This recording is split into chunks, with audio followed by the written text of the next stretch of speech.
হাতের তালু থেকে একজোড়া হাত বেরিয়ে এসে নূপুরের গলা চেপে ধরে। ভয়ের চিৎকার করতে থাকে নূপুর। নিঃশ্বাস দীর্ঘ হয়ে আসছে। তখনই কেউ একজন বলে উঠল, কি হয়েছে নূপুর? এরকমভাবে চিৎকার করতেছিস কেন? চোখ খুলল নূপুর। সামনে তার মা নাসারা জয়ন্তী দাঁড়িয়ে আছে। এতক্ষণ যা দেখল এবং অনুভব করল সবগুলোই স্বপ্ন ছিল। তবে এটা স্বপ্ন হলেও নূপুরের কাছে যেন বাস্তবে ঘটেছে। বিন্দু বিন্দু ঘামে কপালটা ভর্তি হয়ে আছে। মুখে হতাশার ছাপ নিয়ে তার মাকে বলল, কিছু না মা, একটা খারাপ স্বপ্ন দেখেছি। মুখে বিষণ্ণতার ছাপ নিয়ে নাছারা জয়ন্তী বলল, 2 ঘন্টা পর তোর জ্ঞান ফিরল। ওঝার তাবিজ দেওয়ার পরেও কোনো কাজ হচ্ছে না। এখন কি করবি বলতো? মায়ের কথায় নূপুর চোখের অশ্রু ফেলতে থাকে। কি বলবে বলার ভাষা খুঁজে পাচ্ছে না। দরজায় দাঁড়িয়ে কথোপকথনগুলো শুনে বিনোদভ্রমী রুমে প্রবেশ করে নূপুরের মাথায় হাত বোলাতে বোলাতে বলল, চিন্তা করিস না মা, তুই ঠিকই সুস্থ হয়ে যাবি। মঙ্গলবার দুষ্টু জিন এবং তার পরিবারকে বন্দি করে নেবে কালা ওঝা। এরপর আর কোনো ভয় নেই। বিনোদভ্রমীর কথাটা শেষ না হতেই নূপুরের চোখ দুটো সাদা হয়ে গেল। চোখের কালো মণিটা নিমিষেই কোথায় যেন হারিয়ে গেল। বিনোদভ্রমীর দিকে ভয়ঙ্করভাবে তাকিয়ে বাম হাত দিয়ে গলাটা চেপে ধরতেই বিনোদভ্রমী ভয়ে চুপসে গিয়ে বলে, নূপুর কি হয়েছে তোর? আমার গলা চেপে ধরেছিস কেন? ছেড়ে দে, ছেড়ে দে আমাকে। কথাটা শুনে হি হি করে হেসে উঠে নূপুর বলে, তুই কি বলেছিলি? ওই ওঝা আমাকে মারবে, আমার পরিবারকে মারবে। হা হা, ওই ওঝাটাকে তো ইচ্ছা করলে কালকেই মারতে পারতাম। সুযোগ দিয়েছি নিজেকে বাঁচানোর, কিন্তু ও সুযোগটি বাঁচার জন্য ব্যবহার করেনি। উল্টো তোদেরকে সঙ্গ দিয়ে আমাকে নিঃসঙ্গতায় ফেলেছে। বাঁচবে না, কাউকেই আমি বাঁচতে দিব না। হ্যাঁ। কথাগুলো বলে নূপুর জ্ঞান হারিয়ে ফেলে। নূপুরের বাবা বিনোদভ্রমী যেন হাঁপ ছেড়ে বাঁচল। নাছারা জয়ন্তীকে রেখে নিজের রুমে গেল। নাছারা জয়ন্তী পানি ছিটে দিয়ে নূপুরের জ্ঞান ফেরালো। এখন পুরো ঠিক আছে। এভাবেই কেটে গেল সারাদিন। সন্ধ্যা 7টায় বাজার থেকে বড় একটা পাঙ্গাস নিয়ে আসলো বিনোদভ্রমী। নাছারা জয়ন্তী সুন্দর করে মাছটাকে কেটে রান্নায় বসালো। রাতে নূপুরের রুমে গিয়ে নিজের হাতে নূপুরকে খাইয়ে দেয় এবং নিজেও খেয়ে ঘুমাতে যায়। যতই রাত গভীর হচ্ছে ততই যেন আড়াল থেকে বেরিয়ে আসতেছে ভয়ঙ্কর নিশাচরেরা।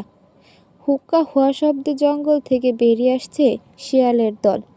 নূপুরের মনে হচ্ছে তার সামনে ও পেছনে বড় বিপদ দাঁড়িয়ে আছে। তাকেই যেন দূর থেকে লাল চোখ করে দেখে যাচ্ছে।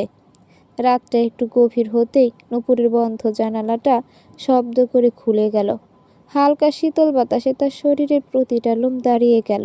সাথে সাথে আধমরা ঘুমটা ভেঙে গেল। তার চোখ লাল টকটকে বর্ণ ধারণ করেছে। এক লাফে বিছানা থেকে উঠে দরজা খুলে রান্নাঘরে গেল। সন্ধ্যার রান্না করা পাঙ্গাস মাছের পাতিলে নাক ডুবিয়ে ঘ্রাণ নিয়ে 2 হাত দিয়ে খেতে থাকে। খাওয়া শেষে নূপুর রুমে যাওয়ার সময় হাত লেগে ছোট্ট একটা পাতিল মাটিতে পড়ায় কিছুটা শব্দ হয়, যার ফলে নাছারা জয়ন্তী ঘুম ভেঙে গেল। দ্রুত বিছানা থেকে নেমে বাইরে আসতেই দেখল পায়া উল্টো করে হেঁটে হেঁটে নূপুর তার রুমে যাচ্ছে। মুখে কি যেন লেগে আছে, কিছু হয়তো খেয়ে নিয়েছে, বেশ করে টের পাচ্ছে নাছারা জয়ন্তী। রান্নাঘরে যেতে অবাক হয়ে গেল। পাঙ্গাস মাছের পাতিলে এক টুকরো মাছের পিস নেই। সবগুলোই হয়তো নূপুর খেয়ে নিয়েছে। জিনটা হয়তো ভর করেছে। তাই চুপি চুপি নূপুরের রুমের দরজায় গিয়ে ফাঁক দিয়ে উকি দিতে চোখ ফিরিয়ে নিল। খুবই জঘন্য এবং খারাপ এই জিন ছায়ার বেশ ধারণ করে নূপুরকে সঙ্গ দিচ্ছে। নূপুর নিজেকে ছাড়ানোর চেষ্টা করেও ব্যর্থ হচ্ছে, কেননা তার পুরো শরীর জিনের হাতে। একটা ঝাড়ু হাতে নিল নাছারা জয়ন্তী। সিদ্ধান্ত নিল জিনটাকে পেটাবে। কিন্তু তার আগে নূপুর সন্ধ্যায় ভেসে উঠল। চুলগুলো সারা মুখে ছিটকে পড়ল। হা হা করে জোরে হাসছে আর বলছে, প্রতিশোধ নেব, আমি সবাই মেরে প্রতিশোধ নেব। এই বলে নূপুরের দেহটা থপ করে বিছানায় পড়ল। সাথে সাথে একটা কালো ছায়া তার শরীর থেকে বেরিয়ে জানালা ভেদ করে চলে যেতে লাগলো। নাছারা জয়ন্তী বুঝে গেল জিনটা চলে গেছে। প্রচুর ঘুম পাচ্ছে, তাই ঝাড়ু রেখে নিজের রুমে গিয়ে শুয়ে পড়ল। অন্ধকার কুটকুটে জঙ্গলের পাশে সেই পুরানো বাড়িটার দিকে তাকিয়ে আছে নূপুর। সে বারবার স্বপ্নে এই বাড়িটা দেখতেছে কেন? তার সাথে কি সম্পর্ক এই বাড়ির? হয়তো স্বপ্ন, এখনো স্বপ্নই দেখছে। তাই তো নিজের শরীরে নিজেই চিমটি কেটে উফস বলে উঠল। এটা স্বপ্ন নয়, সত্যি। সে এখানে কিভাবে এলো, কে আনলো, এসব ভাবছে। তখনই আঁখি কান্না করতে করতে দৌড়ে তার কাছে এসে হাঁপাতে হাঁপাতে ভয়ঙ্কর দৃষ্টিতে তাকিয়ে বলল, আমাকে বাঁচাও, ওরা আমাকে মেরে ফেলবে। অবাক হয়ে নূপুর বলল, একটু শান্ত হও, শান্ত হয়ে বলো কি হয়েছে। আঁখি ঢোক গিলতে গিলতে বলল, ওর চেহারা অনেক খারাপ, কুৎসিত দেখতে, ঠোঁট কাটা একটা মহিলা, বাচ্চাটা অদ্ভুত দেখতে, আর তার জিহ্বা বিশাল বড়। আঁখি কথাটা শুনে শেষ করতে করতে আঙুল সামনের দিকে দেখিয়ে বলল, ও আসছে, আমাদের কাউকেই বাঁচতে দিবে না। ওদেরকে আমরা মেরে ফেলেছি, তার প্রতিশোধ নিচ্ছে ওরা। বাঁচতে চাইলে পালাও। কথাটা বলেই পুরানো বাড়ির দিকে দৌড় লাগালো আঁখি। নূপুর দেখল তার গলা চেপে ধরা অদ্ভুত মহিলা আর বাচ্চাটা এগিয়ে আসছে তার দিকে। তাদের চোখ মুখ থেকে রক্ত ঝরছে। পা ন্যাংরাতে ন্যাংরাতে এগিয়ে আসছে তার দিকে। হয়তো প্রচণ্ড ভয় পেয়ে সেও আঁখির পেছনে দৌড়াতে লাগে। দুজন দৌড়াতে দৌড়াতে পুরানো বাড়িটার ভেতরে ঢুকলো। বাড়িটায় অন্ধকার কুটকুটে ছেয়ে গেছে, সামান্য পরিমাণও আলো নেই। কাছাকাছি থাকলেও কেউ কাউকে সহজে দেখতে পারে না। সামান্য পরিমাণ আলোও নেই, কাছাকাছি থাকলে কেউ কাউকে সহজে দেখতে পাবে না। তখনই অটোমেটিক একটি মোমবাতি জ্বলে উঠল। তা দেখে আঁখি বলল, নূপুর এখানেও থাকা সম্ভব হবে না, উপরের দিকেই চল, ওই দিকে যেতে হবে। নূপুর হ্যাঁ জবাব দিয়ে বলল, দ্রুত বলো, ওরা এসে গেছে। কান্না ভয় আর অস্থিরতা নিয়ে হাঁপাতে হাঁপাতে প্রাণ রক্ষার্থে তারা সিঁড়ি বেয়ে উপরে উঠতে লাগলো। নূপুর হ্যাঁ জবাব দিয়ে বলল, দ্রুত চলো, ওরা এসে গেছে। কান্না ভয় আর অস্থিরতা নিয়ে হাঁপাতে হাঁপাতে প্রাণ রক্ষার্থে তারা সিঁড়ি বেয়ে উপরে উঠতে লাগলো। উঠতে একেবারে ছাদের উপর উঠে গেল। আঁখি বলে উঠল, এখন উপায় কি? আমরা তো ছাদের উপরে উঠে গেছি। দুপুরের মুখে কোনো কথা নেই। সে পাশে থাকা একটা চিলে কোঠার আড়ালে চুপটি করে লুকিয়ে থেকে শুধু আঁখির পেছনে থাকা ভয়ঙ্কর চেহারাটা মহিলাটাকে দেখেই যাচ্ছে। তখনই অদ্ভুত বাচ্চাটা বড় জিহ্বা বের করে আঁখির গলায় পেঁচিয়ে ধরে ভয়ঙ্করভাবে বলে, আমাদের প্রতিশোধ খুবই ভয়ঙ্কর হয়। এ বলে বাচ্চাটা তার হাতের বড় বড় নখ দিয়ে আঁখির শরীরে আঁচড় করতে থাকে। আঁখি নিঃশ্বাস নিতে পারছে না, শুধু ছটফট করছে অদ্ভুত ছেলেটার থেকে বাঁচার জন্য। এসব দেখে নূপুর ভয়ে চুপসে আছে, বুক বুজে বোবা কান্নার সৃষ্টিকর্তাকে স্মরণ করতে থাকে। তখনই নূপুর অবাক চোখে দেখল অদ্ভুত মহিলাটার হাতের তালু থেকে আরও একটা হাত বেরিয়ে এসে আঁখির শ্বাসনালীতে আঘাত করে। বাচ্চাটা জিহ্বা থেকে আঁখিকে ছেড়ে দিতেই আঁখি ঢলতে ঢলতে ছাদ থেকে ধপ করে পড়ে গেল। সাথে সাথেই নূপুরের চিৎকার করে আউ বাউ বলে উঠল। মহিলাটা নূপুরের চিৎকার শুনে তার দিকে ফিরে। সাথে সাথেই নূপুরের আত্মা কেঁপে ওঠে, ভয়ে দু হাত এক করে কান্না করতে থাকে। অদ্ভুত মহিলাটা উচ্চস্বরে হাসতে হাসতে নূপুরের দিকে হাত বাড়াতেই হাতের তালু থেকে সেই সব হাতটি বের হয়ে আসে এবং নূপুরের দিকে যেতে থাকে। ভয়ে নূপুর পাশে থাকে ছোট ভাইয়ের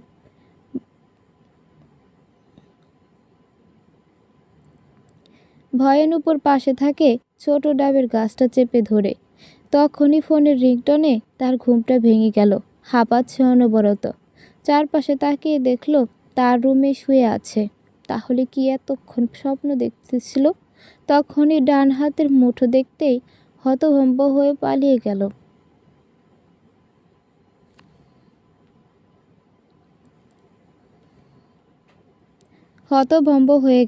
স্বপ্ন নয়, বাস্তবে ছিল ঘটনাটা।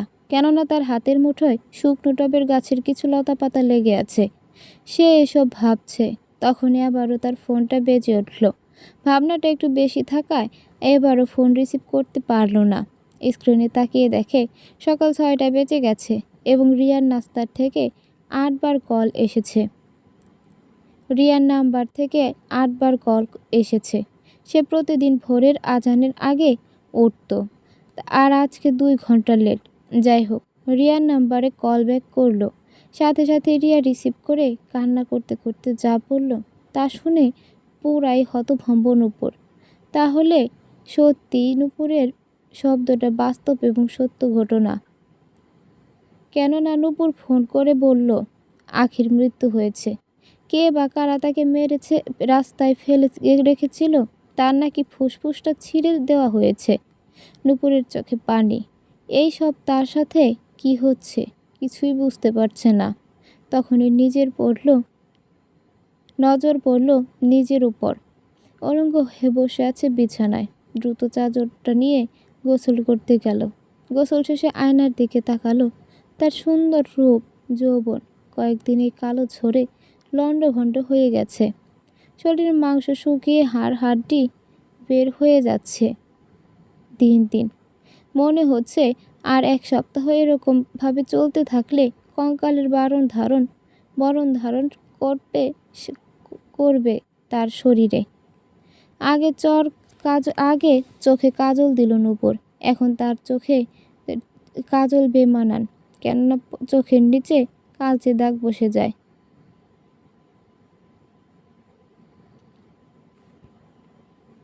ঠোঁটে আর লিপস্টিক মানাবে না, কুচকুচে কালো হয়ে গেছে ঠোঁট জোড়া। 2 দিনের পৃথিবীতে কার ভাগ্যে কী আছে কেউই জানে না। শুধু জানে আমি আজকে কেমন আছি।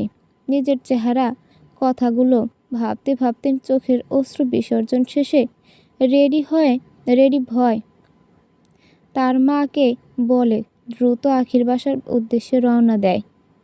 নূপুর যে রিকশাতে করে যাচ্ছিল, মাঝপথেই হঠাৎই রিকশাটা বন্ধ হয়ে যায়, যার ফলে নূপুর বলল এই রিকশার আবার এখন কি হলো? ম্যাডাম, এই ভুতুড়ে রাস্তায় প্রতিদিনই অদ্ভুত কর্মকাণ্ড হয়। আমার রিকশা নষ্ট হয়ে যাবে, এটা স্বাভাবিক। এর আগে ওখানে এসে 2বার একই অবস্থা হয়েছিল। কথাটা শুনে অবাক হয়ে গেল নূপুর। তখনই শুনতে পেল কারা যেন জিকিরের ন্যায় ভুতুড়ে কণ্ঠে বলছে, নিডে সিকি জিজাইনাং লাইনিন, নিডে সিকি জিজাইনাং লাইনিন। আশেপাশে তাকালো নূপুর, কোথাও কোনো কিছুই দেখতে পেল না। জনমানব শূন্য চারপাশ। তখনই তার পায়ের নিচে একটা কয়েন দেখতে পেল, জ্বলজ্বল করছে। কয়েনটা কেমন যেন চেনা চেনা লাগছে, কোথায় যেন দেখেছি। সাপের গলায় ছিল। এইখানেই তো সাপটাকে মেরেছিলাম। কয়েনটা খোঁজার চেষ্টা করছিলাম, কিন্তু পাইনি। আজকে পেলাম কয়েনটা। দেখতে দেখতে বিড় করে কথাগুলো বলল নূপুর।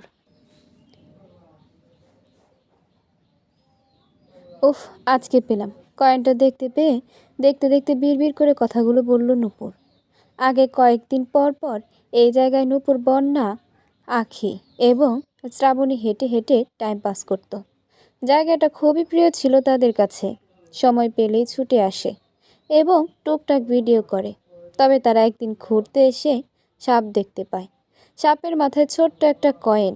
হয়তো কয়েনটা বিশেষ কিছু, কেননা ওরা লোক মুখে শুনেছে কিছু কিছু সাপের গলায় কিংবা মাথায় স্বর্ণ কিংবা হীরা থাকে।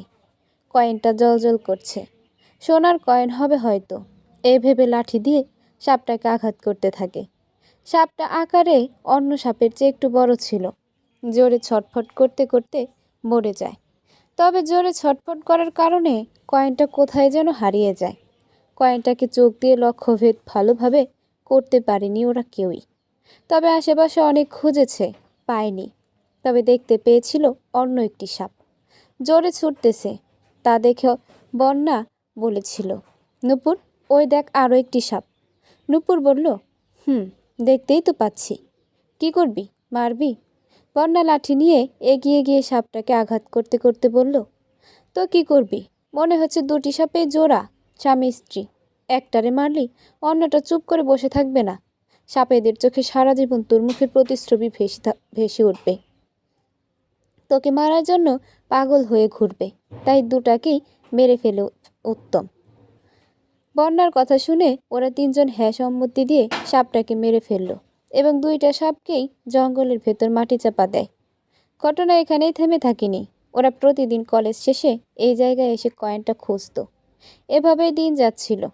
হঠাৎ একদিন একজন মানুষের মৃতদেহ ওখানে পাওয়া যায়, যেমন করে পাওয়া গিয়েছে বন্যা এবং আখির লাশ। সেদিন থেকেই চারজন মিলে আর ওই জায়গায় কয়েন খুঁজতে আসতো না। এই রাস্তা দিয়ে খুবই কম চলাচল করত। তবে ভাগ্যের পরিহাসে বন্যা ও আখির লাশ এই জায়গারই জঙ্গলের ভেতর পাওয়া গেছে। নূপুর পুরনো কথাগুলো ভাবছে এবং বন্যা ও আখির মৃত্যুর হিসেব মেলাতে গিয়ে কেন জানি সাপের ঘটনাটা মনে হচ্ছে। তাহলে কি সাপ মারার কারণে এসব হচ্ছে?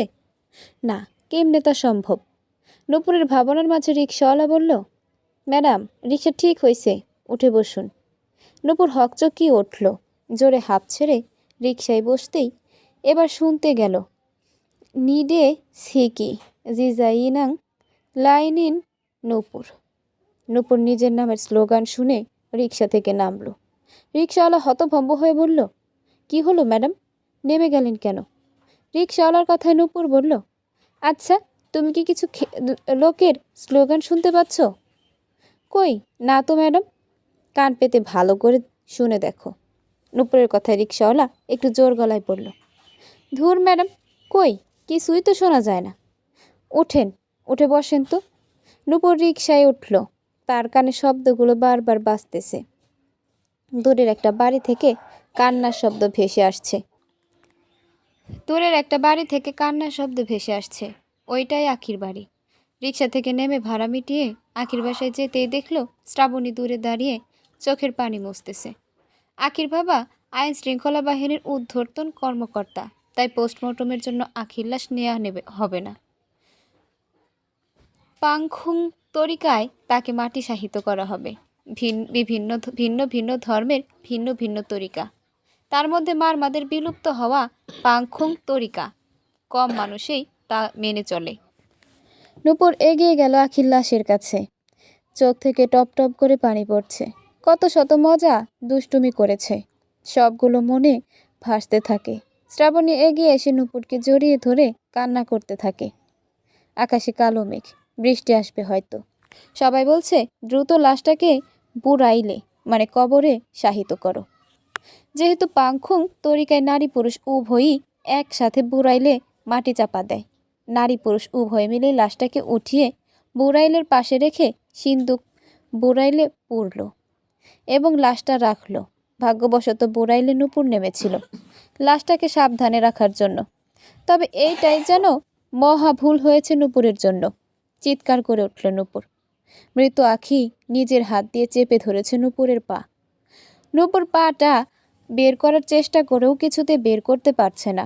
গ্রামবাসীরা এসব দেখে অবাক হয়ে যায়। তারাও আখির থেকে নূপুরের পা ছাড়িয়ে নিতে ব্যস্ত, কিন্তু কেউ পারছে না। এমনভাবে চেপে ধরা হয়েছে যেন মনে হচ্ছে সুপার গ্লু আঠা। পরিশেষে উপায় না পেয়ে কিছু লোক ছুরি এনে আখির হাতের আঙুল কেটে মুক্ত করল নূপুরের পা।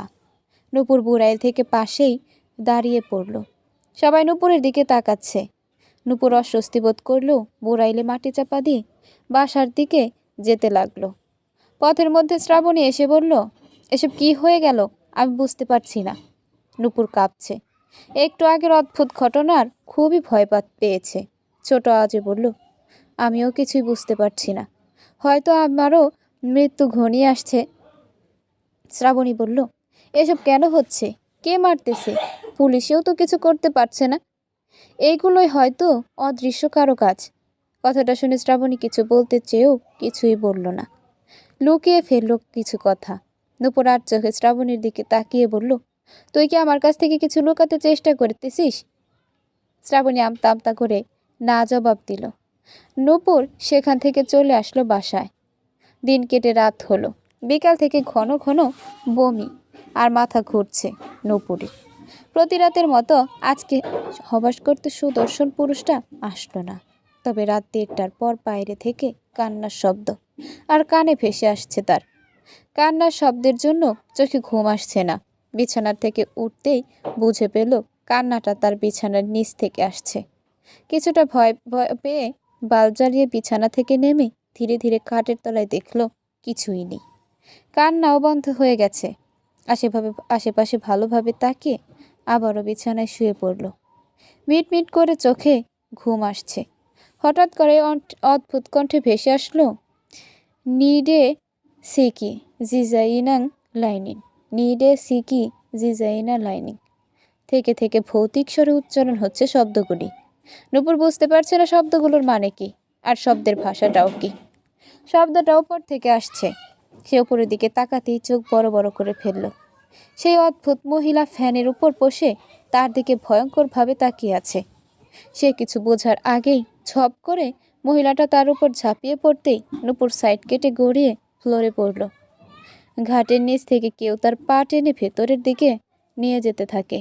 নূপুর জোরে জোরে চিৎকার করতে থাকে। মেয়ের চিৎকার শুনে নাসারা জয়ন্তী ছুটে আসলো নূপুরের রুমে। নূপুরের রুমের দরজা সবসময়ই খোলা থাকে। রুমে প্রবেশ করে বিছানার দিকে তাকিয়ে দেখল নূপুর বিছানায় নেই। আশেপাশে তাকালো, কোথাও নেই। তবে খাটের নিচ থেকে কান্নার শব্দ ভেসে আসছে।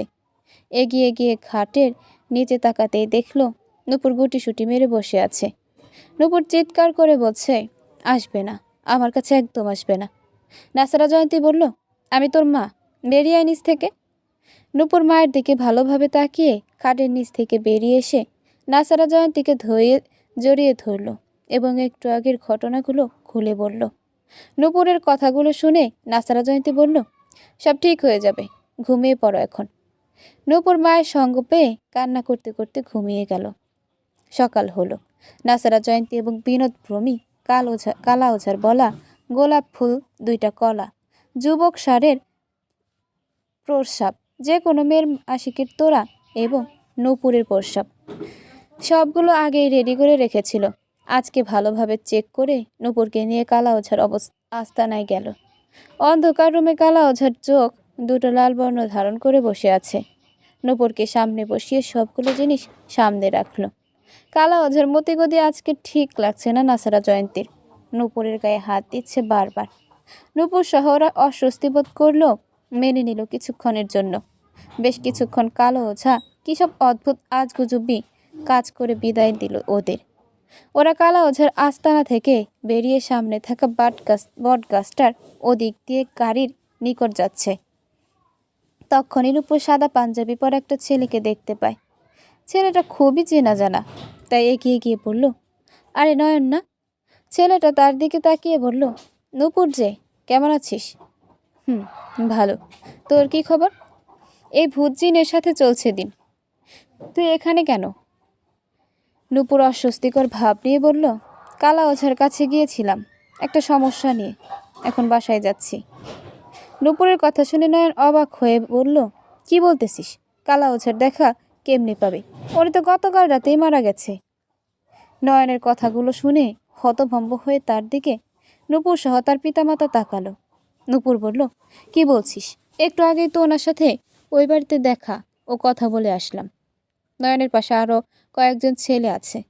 তারা বলল, ধুর, কি বলতেছেন? নিজের হাতে আমরা সব ছাত্ররা মিলে ওনাকে বুড়াইল করলাম। নয়ন সবাইকে থামিয়ে দিয়ে বলল, নূপুর, আগে বল, তুই এখানে কেন এসেছিস? নির্দ্বিধায় বলতে পারিস, আমি কিন্তু তোর বন্ধু, পাশাপাশি একজন তান্ত্রিক। তান্ত্রিক নয়নের কথায় নূপুরের মা কিছু একটা ভেবে বলল, জিনের আসর পড়েছে নূপুরের উপর।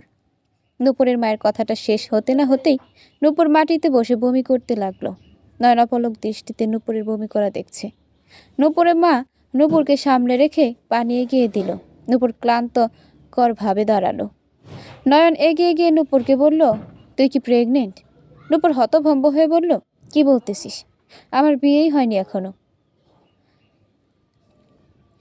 নয়ন নূপুরের কাছে গিয়ে তার চোখ ভালোভাবে দেখে মাথায় ঝিনুকের তোড়া রেখে বলল, তোর পেটে জিনের বাচ্চা। তান্ত্রিক নয়নের কথায় যেন নূপুর আকাশ থেকে পড়ল।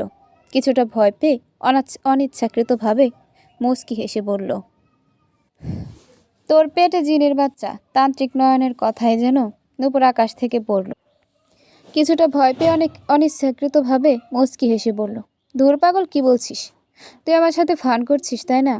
তান্ত্রিক নয়ন মাথা নিচু করে হতাশ কণ্ঠে বলল। আমি ঠিকই বলছি নূপুর, তুই প্রেগনেন্ট। আর তোর পেটে মানুষ নয়, জিনের বাচ্চা। ভালো করে ভেবে বলতো, তোর সাথে গত 3 মাস ধরে রাতে কি হয়েছে? কোনো কিছুই লুকাবি না, যা সত্য এবং তোর সাথে ঘটেছে সবগুলোই খুলে বল। ঢোক গিলল নূপুর। তার সাথে যে গত কয়েক মাস ধরে অদ্ভুত ঘটনাগুলো ঘটেছে, তার সাথে যে অদৃশ্য সুদর্শন পুরুষকেও নিয়মিত সহবাস করেছে, তাকে প্রতিরুদ্ধ সঙ্গ দিচ্ছে, সেগুলো তান্ত্রিক নয়নকে খুলে বলল। কথাগুলো শুনে তান্ত্রিক নয়ন বলল, খুবই ভয়ঙ্কর আর জঘন্যতম ঘটনা। আমি তোর বন্ধু, তুই যদি এসব ঘটনা আগেই আমায় খুলে বলতি, তাহলে তোকে আর এই পর্যায়ে দাঁড়িয়ে থাকতে হতো না। নূপুর কান্না করছে। তখনই তান্ত্রিক নয়নের একজন সঙ্গী মামুন বলে উঠল, হুজুর, মানুষের পেটে জিনের বাচ্চা, এটা আদেও কি বিশ্বাসযোগ্য?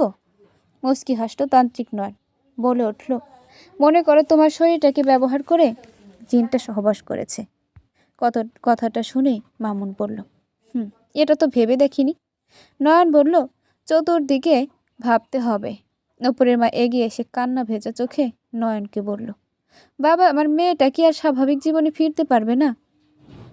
নয়ন কথাটা শুনে খুবই ইমোশনাল হয়ে যায়। মাথা নিচু করে বলল, আমি যতদূর জানি, নূপুরের ক্ষতি করা জিনটাই আমার গুরু কালা ওঝাকে মেরেছে। খুবই ভয়ঙ্কর ওই জিন। কথাটা শুনে নাসারা জয়ন্তী বলল, কেন? ওই জিন আমার মেয়েটার ওপর অত্যাচার করতেছে।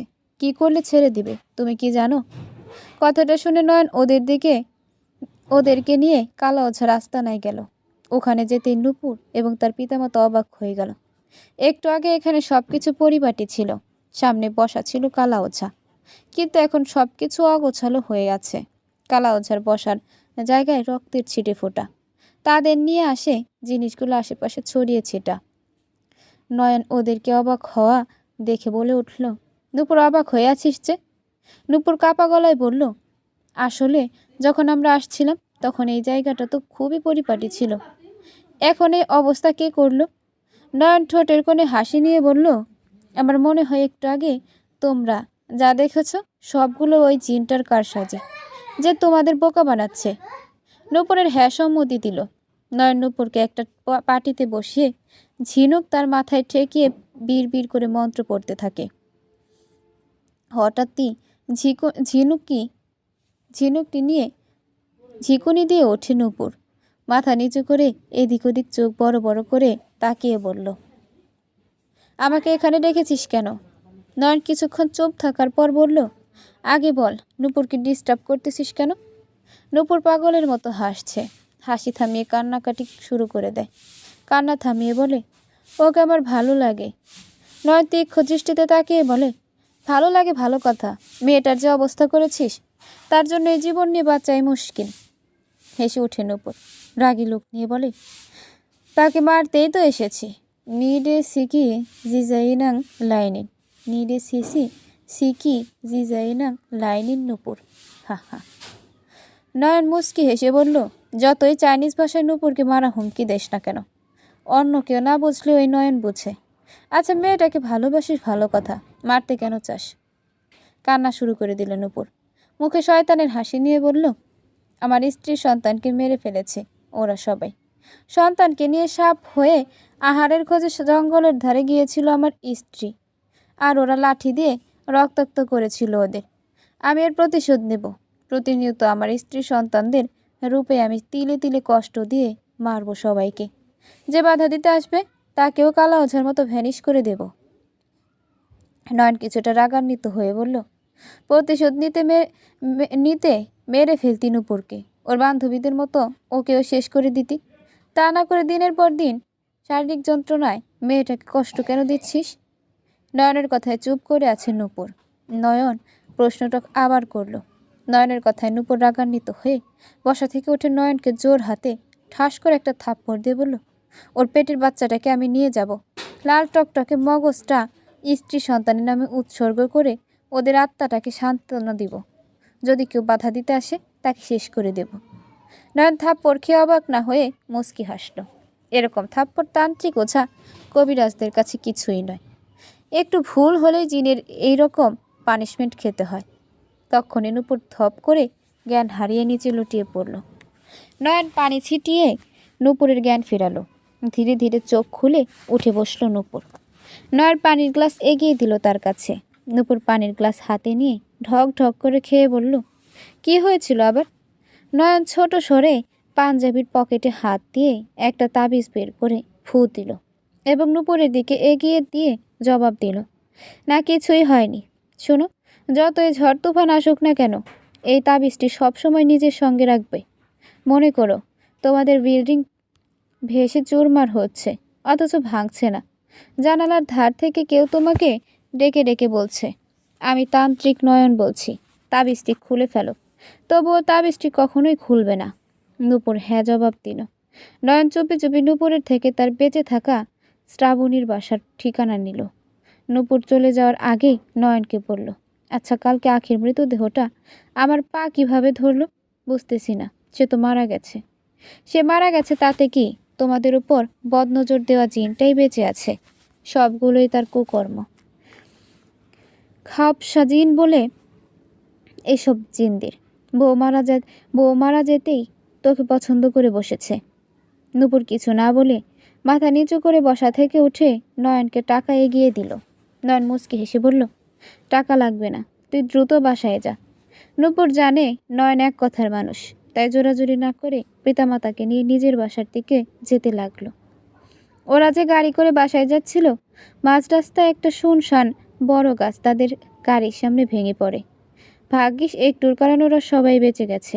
ড্রাইভার তো মাথায় হাত দিয়ে সৃষ্টিকর্তার কথা স্মরণ করতে থাকে। গাড়ি পেছনে ঘুরিয়ে অন্য রাস্তা দিয়ে যেতে লাগলো। প্রায় 15 মিনিটের মধ্যে নূপুরেরা বাসায় পৌঁছে গেল। গত দিনের মতো দিনটা ভালো লেগে রাতে পরিস্থিতি খারাপ হতে থাকে। চারপাশে কোনো বাতাস নেই। নূপুরদের বাসা ঘিরে হুড়মুড়িয়ে বাতাস। এই বাতাস শব্দের বাতাস, গায়ে লাগার মতো নয়। মাঝে মাঝে জানালায় ঢিল মারার শব্দ আসছে, কিন্তু জানালা ভাঙছে না।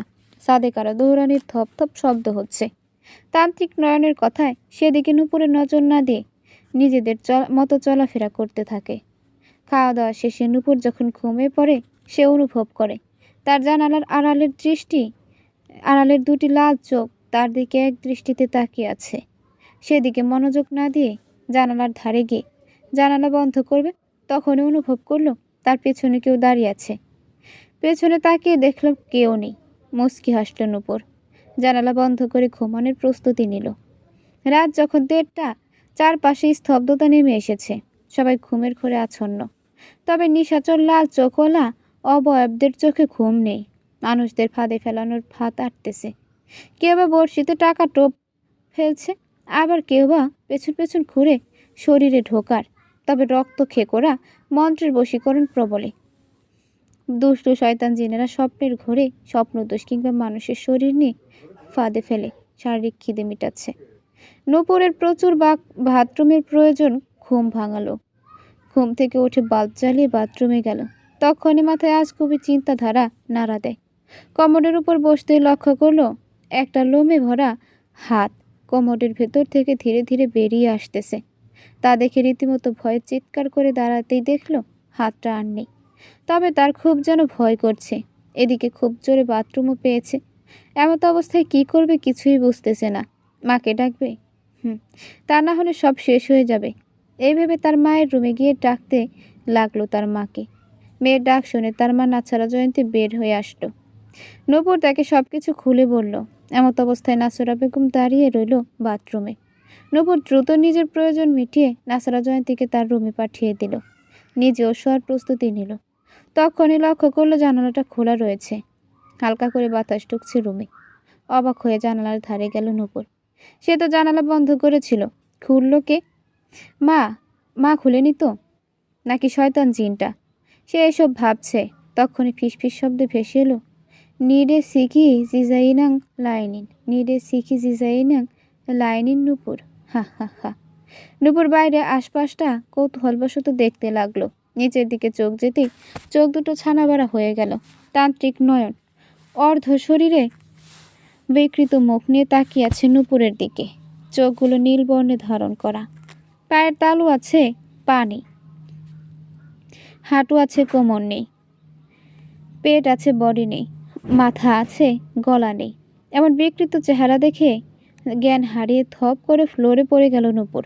অন্যদিকে শ্রাবণীর চুলের মুঠি ধরে নিজের জিহ্বা দিয়ে পেঁচিয়ে ধরে ভয়ঙ্কর দেখতে একটা বাচ্চা। শ্রাবণী চিৎকার করে কান্না করতেছে। আশেপাশে কেউ নেই, অন্ধকার কুটকুটে রুম। রুমে শুধু বাচ্চাটার লাল টকটকে ভয়ঙ্কর চোখজোড়া দেখা যাচ্ছে। শ্রাবণী বাঁচার জন্য আপ্রাণ চেষ্টা চালিয়ে যাচ্ছে, কিন্তু এই অন্ধকার রুমে দরজাই বা কোন দিকে জানালা, সে কিছুই জানে না। তখনই একজন আগন্তুক রুমটায় ধীরে ধীরে প্রবেশ করে।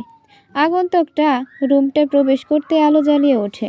ভয়ঙ্কর বাচ্চাটা শ্রাবণীকে ছেড়ে দিয়ে চোখের পলকে মস্ত বড় পরিণত হয়। তা দেখে শ্রাবণী ভয় পেলেও আগন্তুকটা মুচকি হাসে। প্রশ্ন ছুড়ে ভয়ঙ্কর অবয়বটা বলে, তোকে সাবধান করার পরেও মরতে এসেছিস? আগন্তুকটা বলে, এই মেয়েদের মেরে লাভ কি বল? তোর স্ত্রী সন্তান তো ফিরে আসবে না, শুধু শুধু জীবনটা উপভোগ না করে সময়ের অপচয় করছিস। রাগান্বিত হলো অবয়বটা। আগন্তুকটার চারদিকে ঘুরতে লাগলো। সেকেন্ডে 10 পাক দিচ্ছে। ঘোরা শেষে সে যখন আঘাত করতে যাবে, তখনই দুহাত পিছিয়ে গিয়ে বলে, তোর ভাগ্য ভালো, আজকে বেঁচে গেলি। মুচকি হেসে আগন্তুকটা বলল, আমার 3 বছরের সাধনায় এই প্রথম কোনো চিকিৎসায় নেমেছি। যত যাই হোক, কারো প্রাণ যেতে দিব না। কথাটা শুনে অবয়বটা বলল, কতদিন বাঁচিয়ে নিবি? আমি আবার আসবো। এই বলে উধাও হয়ে গেল অবয়বটা। শ্রাবণী আগন্তুকটাকে বলল, থ্যাঙ্কস নয়ন। থ্যাঙ্কস নয়ন, তুই না থাকলে আজকে হয়তো আমাকে লাশ হতে হতো। কিন্তু আমি এখানে অন্ধকার রুমে কিভাবে আসলাম? নয়ন বলল, এই বাড়িটা রাস্তার দক্ষিণের পুরনো বাড়িটা, তোর বাসায় যেতে যেতে বলতেছি। শ্রাবণী হ্যাঁ সম্মতি দিয়ে দুজনে হাঁটতে লাগলো। নয়ন বলতে লাগলো, জানি তোর সাথে বেশি কিছুদিন ধরে অদ্ভুত ঘটনা ঘটতেছে। সেম ঘটনা বন্যা আখির সাথে ঘটেছে। তাদের এই অবয়ব শয়তান জিনটা ভয়ঙ্করভাবে মেরেছে। তোকে এবং নূপুরকেও মেরে ফেলবে। তবে নূপুরকে বাঁচিয়ে রাখতে পারে, কেননা নূপুরের পেটে ওই জিনটার বাচ্চা। কথাগুলো শুনে শ্রাবণী বলল, তাহলে ওদের সাথে এত কিছু হয়েছে? তখনই শ্রাবণী মাথা নিচু করে আলতো করে বলল, আমিও প্রেগনেন্ট। আমাকে রাত বিরেতে ধর্ষণ করে গেছে সুদর্শন একটা পুরুষ।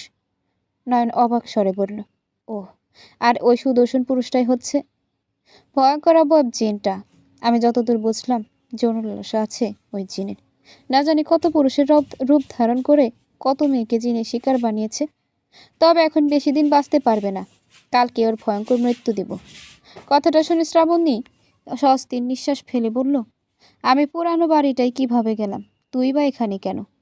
নয়ন বলল, নূপুরের থেকে তোর বাসার ঠিকানা নিয়েছি।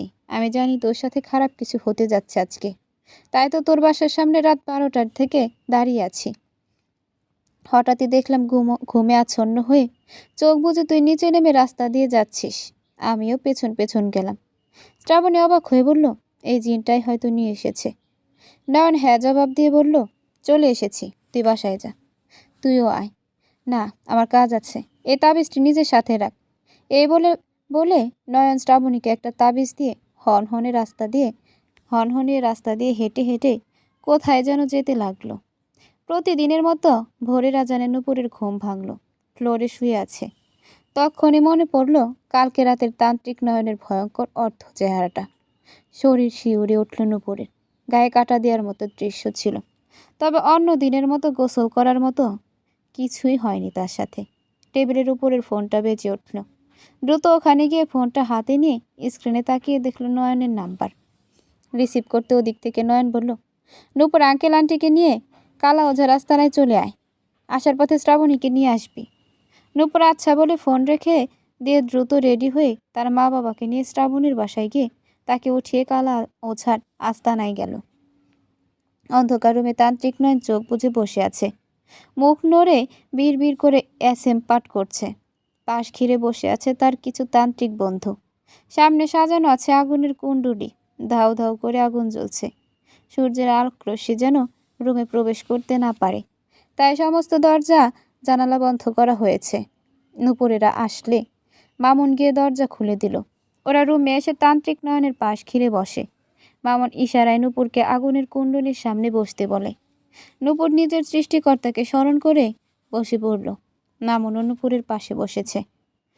চোখ খুলো তান্ত্রিক নয়ন এসএম পাঠ করতেছে আর ইশারায় ওদের দুজনকে চোখ বন্ধ করতে বলল।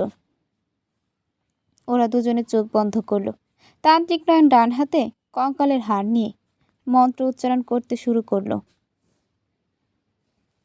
তান্ত্রিক নয়ন ডান হাতে কঙ্কালের হাড় নিয়ে মন্ত্র উচ্চারণ করতে শুরু করলো। মন্ত্র উচ্চারণ শেষে হাড়টা নূপুরের মাথায় ঠেকাতেই ফুঁপিয়ে ওঠে নূপুর। ঘন ঘন নিঃশ্বাস ছাড়তে ছাড়তে বলে, আমি তো তোকে বলেছি, need a sick is designing lining, কেউ বাঁচতে পারবে না, ওদের মারতেই হবে। তান্ত্রিক নয়ন মুচকি হেসে বলল, ওদেরকে বাঁচিয়ে রাখতে করণীয় কি? কি করলে তুই খুশি হয়ে ওদেরকে দূরত্ব বজায় রাখবি? কখনো ওদের দিকে চোখ তুলেও তাকাবি না। হি হি করে হেসে উঠল নূপুর।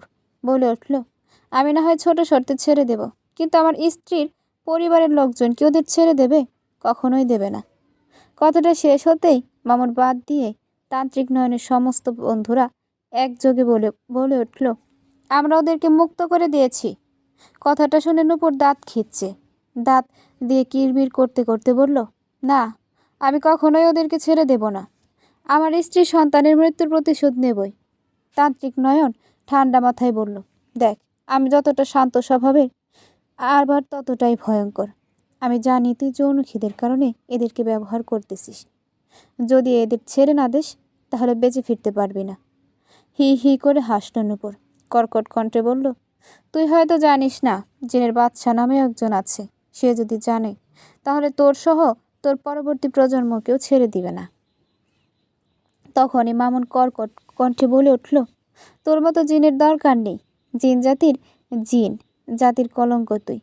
নূপুর অবাক কণ্ঠে বলল, হুজুর, আপনি হয়তো ভুলে গেছেন আমার স্ত্রী সন্তানকে মেরেছে ওরা। মামুন বলল, বিনিময়ে নিজের খুশি মতো কিছু চেয়ে নিবি? এ বলে মামুন ওখানেই লুটিয়ে পড়ল। তান্ত্রিক নয়ন উচ্চস্বরে হেসে বলে উঠল, দেখ, তোর জন্য এখানে জিনের বাদশাকে হাজির করাতে হয়েছে। তুই নিজেকে বাঁচিয়ে রাখতে নিজের মতো কিছু চেয়ে নিয়ে চলে যায় এই এরিয়া থেকে। নূপুর হতদন্ত হয়ে বলল, ওদের দুজনের পেটে যে বাচ্চা আছে, ওরা বড় হলে ওদের লাল টকটকে মগজ চাই আমার। না, তা কখনোই সম্ভব না। আজকে এই বাচ্চাগুলোকে নষ্ট করতে হবে। শয়তানের বাচ্চা মানুষের পেটে মানায় না, কেননা শয়তানের বাচ্চা মানব সমাজের ক্ষতি সাধন করে। তুই বরং অন্য কিছু চেয়ে নে, যেটা আমাদের পক্ষে সহজ হবে। নূপুর চোখ নামিয়ে বলল, নিখুঁত একজোড়া সাদা কবিতর নিয়ে শুক্র, শনি, রবি কিংবা মঙ্গলবারের মাঝ সময়ে মারেদ ইফরিন নামে উত্তর দক্ষিণে দুইটিকেই উড়িয়ে দিবি, দুটিকে। আর জ্যষ্ঠামী ইরফিদ নামে দুধ কলা দিয়ে পূজা করে নদীতে ভাসিয়ে দিস। হেসে বলে উঠল নয়ন। বলল, বাহ, তোর বুদ্ধির তারিফ না করলেই হয় না। কবিতর দুটিকে উড়িয়ে দেই, ঘুরে ফিরে যদি কবিতর দুটি নূপুর শ্রাবণী হয় নয়তো অন্য কারো বাসায় যায়, তখন তুই তো সেখানেই নিজের উত্তাপ ছড়াবেই। নূপুর মাথা খুশকিয়ে বলল, আচ্ছা, তুই বরং নির্জন কোনো জায়গায় কবিতর দুটি উড়িয়ে দিস, যেখানে আশেপাশে কোনো বাড়ি মানুষের অস্তিত্বও নেই। তান্ত্রিক নয়ন আচ্ছা বলে হাতটা উঠিয়ে নূপুরের মাথায় রাখল। সাথে সাথেই নূপুর ধপধপিয়ে নেতিয়ে পড়ল। নয়ন পিছিয়ে তাকিয়ে দেখল তার সঙ্গীরা সবাই নেতিয়ে পড়ে আছে। ধীরে ধীরে সবার জ্ঞান ফেরানো হলো। মামুনের জ্ঞান ফিরতে একটু দেরি হলো, কেননা জিনের বাদশার টাল সামলানো খুবই শক্ত ব্যাপার। নূপুরের মা নাসারা জয়ন্তী নয়নকে বলল, বাবা, বাকি কাজগুলো কখন করবে? নয়ন বলল, আজকে রাতেই করতে হবে, তা না হলে মঙ্গলবারের অপেক্ষায় থাকতে হবে। এতদিন সময় নেওয়া যাবে না, দ্রুত সম্ভব কাজটা কমপ্লিট করতে হবে। শ্রাবণী অবাক কণ্ঠে বলল, আমি পুরো বিষয়টা বুঝলাম না, কিভাবে কি হলো? তোমার সঙ্গীরা মাথা ঘুরে পড়ে গেল কেন? তান্ত্রিক নয়ন বলল, ওদের সবার ভিতরে দুষ্ট জিন এবং যাকে তোমরা মেরে ফেলেছ তার পরিবারের লোকজনদের ভর করিয়েছি। আসলে তারা মেনে নিয়েছিল এটা তোমাদের ভুল হয়েছে। এসব তোমরা না বুঝে না চিনে করেছ, কিন্তু শয়তানটা খারাপ চিন্তা ভাবনা নিয়ে তোমাদের উপর নিজের ক্ষোভ ধরে রেখেছিল। ও আচ্ছা, এই বলে শ্রাবণী চুপ করে গেল। নয়ন জিনের বলা নিখুঁত সাদা দুটি কবুতর আর দুধ কলা ও পূজা করার জন্য যাবতীয় জিনিসপত্র জোগাড় করে বলল, ওদেরকে। এরপর মুসাফা করে বিদায় দিল। নূপুর টাকার কথা বললে নয়ন বলল, নিম্নতম 10,000 টাকা গরিবদের মাঝে বিলিয়ে দিস, আর রাতে সব কিছু রেডি করিস।